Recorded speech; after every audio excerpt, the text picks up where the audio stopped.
power part of the future picture? You mentioned solar, you mentioned wind. Look, we're in the nuclear business. I think there's always going to be a fit, and I would say, one of the advantages about running a big company is that, we can place a bet on every block, and that means we don't have to be so smart about picking winners and losers. That's an advantage. So we're committed to gas, we're committed to steam, we're committed to solar, we're committed to wind, nuclear, and energy efficiency, and that's kind of how we think about the company. The thing I would say about nuclear is that it is a sovereign business. In other words, it's a government-to-government business. It really is not driven by private enterprise. We're the last American company that's in it. It's Japan Inc., it's France Inc., it's Russia Inc. That's who really is driving, whether or not there's going to be nuclear. So I'm a big believer in energy diversity.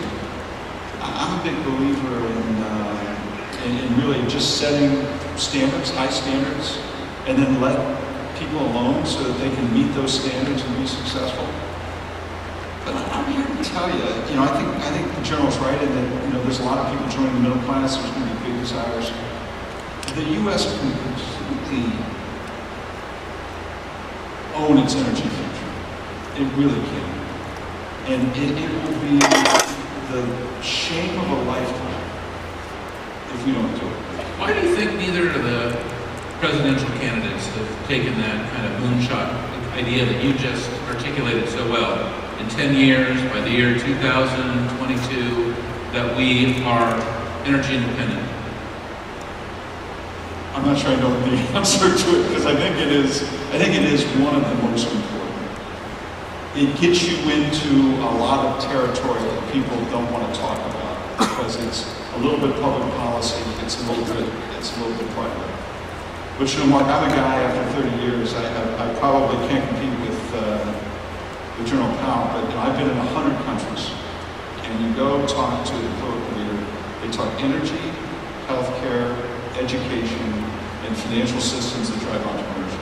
Every country in the world we ever go to. And if other countries had this great resource that we have, I think they'd be quite happy. I view this as a national strength, a job creator, and an economic driver for the next decade.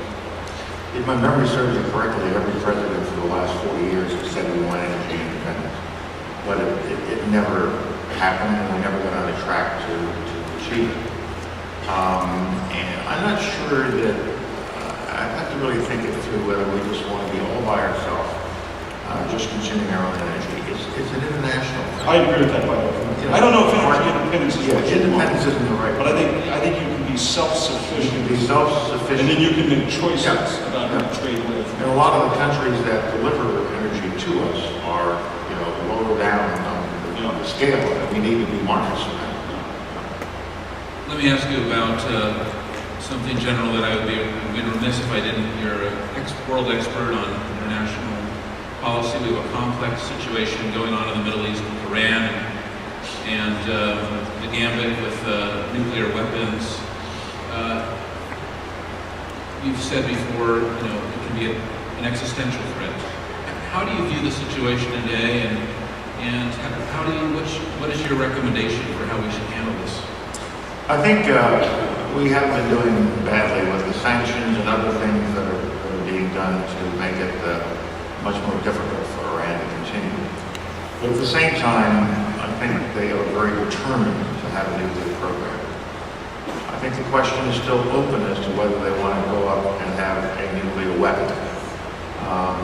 They are now enriching to, say, 10, 15%, in some cases 20% for isotopes for medical purposes, but they haven't crossed the line. What my Israeli friends would say, if somebody was here, once you know how to do it, it's not that hard to go up. So I think what our approach should be is, okay, Iran, you say you're not interested in developing a nuclear weapon. You've said it for years. You're just doing this for power and medical purpose. Okay, we'll accept that. Prove it to us.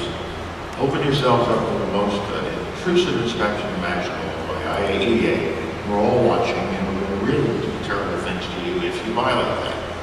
Now, put them to the test and see if they are willing to take that test. And I don't know if they will or won't, but if they say they're not interested in a nuclear weapon, then they should be willing to take that test. And then we put on another hat. I've been involved with nuclear weapons for my whole life. Age 25, I learned how to use them as a captain, and as the chairman of the Joint Chiefs of Staff, I had 28,000 nuclear weapons under my supervision, and my Russian colleague had 28,000 weapons under his supervision. Both of us knew they were unusable. You cannot use these things. We talk about proliferation, and there has been some proliferation, but there's been a lot of end of nuclear programs. South Africa, Libya, in our own hemisphere. And I still think that because we have such a preponderance of power, both conventional and nuclear power, we can't become paralyzed just because the Iranians might get a nuclear weapon. I think deterrence and containment still have a place to play in our strategic thinking about this. And we shouldn't let the Iranians just make us go crazy because they might have a nuclear weapon. You got a nuclear weapon, isn't that wonderful? We have 8,000 on our plate.